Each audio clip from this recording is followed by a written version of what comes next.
আগের পর্বে আপনারা দেখেছেন যে শালিমার থেকে পুরী শালিমার সুপারফাস্ট এক্সপ্রেসে চড়ে আমরা পুরীর উদ্দেশ্যে রওনা দিলাম।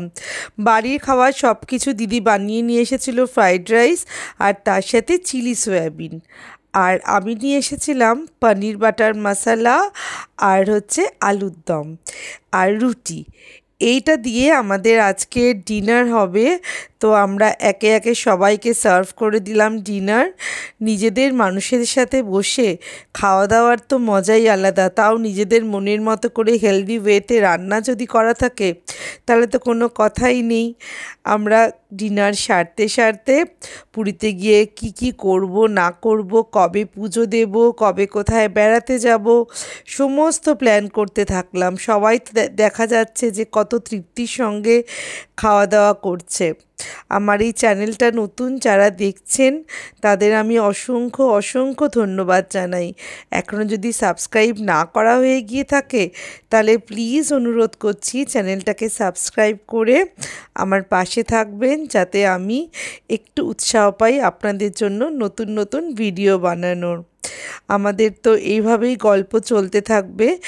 এর পরবর্তী পর্বে আমরা দেখব যে আমরা ছিলাম ডায়মন্ড প্যালেস বলে একটি হোটেলে। সেই হোটেলটির রিভিউ আমি দেব, কত রেট, কীভাবে রইলাম, কি খেলাম, সমস্ত কিছু বিস্তারিত বিবরণ থাকবে সেই ভিডিওর মধ্যে। ততক্ষণ পর্যন্ত আপনারা এনজয় করুন, আবার দেখা হবে পরবর্তী ভিডিওতে।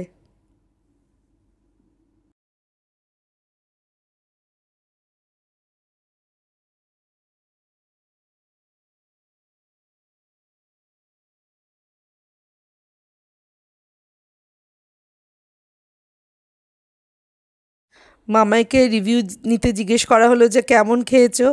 মামাই তো বলছে আউটস্ট্যান্ডিং হয়েছে, ওর মা আর মাসি বানিয়েছে বলে কথা। আমি তো আনন্দে আত্মহারা, যেহেতু নিজের রান্নার প্রশংসা সে আবার যদি মেয়ের মুখে শুনতে পাই তার থেকে আনন্দের আর কি হতে পারে, তাই না?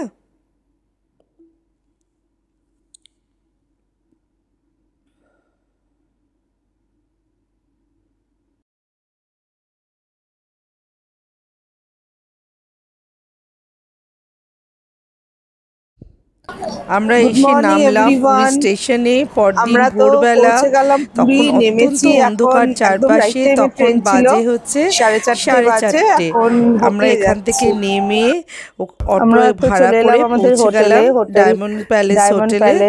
হোটেলটায় আমি অনেকবার থেকেছি আগে, এখন দিওয়ালি উপলক্ষে খুব সুন্দর করে তারা সাজিয়েছেন।